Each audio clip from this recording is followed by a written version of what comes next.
I've been a full-time entrepreneur now for almost 10 years. And, you know, one day you're like, I'm on top of the world, this is great. And then the next day you're like, what am I even doing, right? It is a constant ebb and flow. And I know one of the things that has helped me is kind of having some KPIs, right? Having some things to not judge myself versus the next guy, but judging myself on where I was yesterday to be like, hey, you know, we're not where we wanted to be, but we're further than what we were. What's kind of been some of your KPIs, or how do you judge, hey, is this working? Am I being successful? Am I doing everything that I can do to grow my business? Yeah, that's a great question. Before I answer the KPI question, I want to allude to your statement of ebbs and flows in entrepreneurship. Yeah. You know, and I'm sure we'll get into this later, but you know, I'm a marathon runner, so I run a lot. Yeah. And something I always tell people is there's a lot of parallels between running and business. And one of these parallels is the ebbs and flows, or I like to call them waves, okay?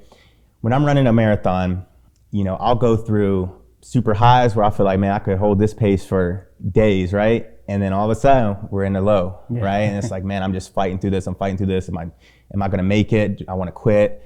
Same with business. It's like, man, I got 5 new clients this month. I'm doing good. And the next month is like, it's dry, right? To that point of the waves, it's important that we ride the highs for as long as possible, but doing so and preparing for the lows. And then when we get to the lows, we just got to shrink in that low point to as short as possible. They're going to come. It's the inevitable. You're going to have highs and lows in life and business and running, whatever you do. It's going to be highs and lows, but it's important that once you're high, you know, you keep a level head. You don't get too high, don't get too excited. Ride that as long as possible. And then when you hit the lows, just try to push through as quickly as possible.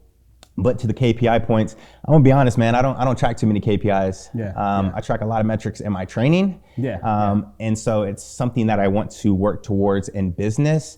But I just measure my success of how many people I can help, and I keep it as simple as that. And whether there's a monetary attachment to helping that person or not, it doesn't matter to me.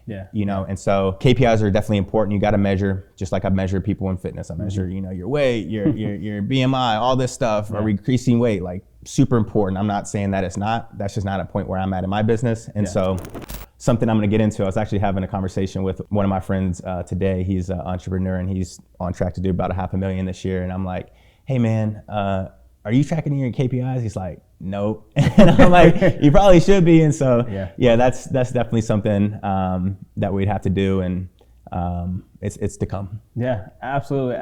I want to talk a little bit about the first part of your spiel. So, not a full marathon runner, but I got my 13.1 badge. Congratulations. Right? So I did the training for the running, and one of the things that I heard one time that just stuck with me, it was like stamina is what you use to go from starting the race to the point to where it hurts.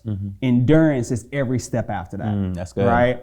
And so I would ask you, what do you do when it comes to endurance, right? From a business and life standpoint, right? You might be able to correlate it to running. So for me, when I was out there running, dude, I'm talking to Siri, I'm trying to find that song. Right? When endurance comes, talking to Siri, I need to find that song with the right beats per minute to get my pace back, right? Because it's hurting now. Right? I got the cramp, got the shin splints, whatever it is. In business, one of the things that I have found out, or in life in general, is like, hey, when I start to struggle, I typically get away from the things that help me not struggle in the first place. You stop working out, you stop eating right, you stop sleeping right, you stop taking in constructive content, and you're like, oh, life sucks. Well, yeah, you stop doing all the things that make life not suck, right? So, you know, you hit that low point, right? Or when endurance have to kick in, and then I start trying to go back to all the things that was helping me have more stamina in the first place. So I would ask you, when it comes to life, when it comes to business, what are those things that allow you to have more stamina, and how do you get to that point of, you know, when it starts to hurt, you keep going to get back to your pace? For sure. I think there's a couple things. You know, the first thing that comes to mind with endurance is, you know, especially in running, and I relate this a lot to business, is you got to go slow to go fast.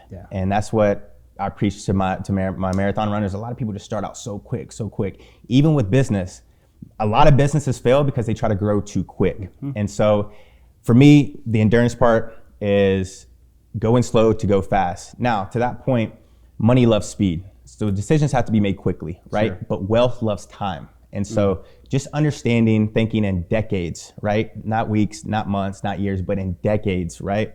That's going to allow you to, number one, take the pressure off a little bit. But number two, build the endurance, if you will, to sustain over time. And, I think those are the most important things. I think it's important to also have standards, non-negotiables, right? And so in life, or in business, we wake up and we don't always want to do it, but we have things that we have to do every single day in order to move the needle forward in business. Yeah. And so you have those 3, 4, 5 different things that you need to do. Every day I have 3 things, okay? Today I need to do 3 things. Nothing else matters. I have 3 things I need to do. And they vary from day to day to move the needle forward in my business. And so those are my standards, my non-negotiables. And I think those are important because there's going to be times where you wake up, you have no motivation, you're tired, you had a bad day yesterday, you woke up on the wrong side of bed, or whatever your excuse is.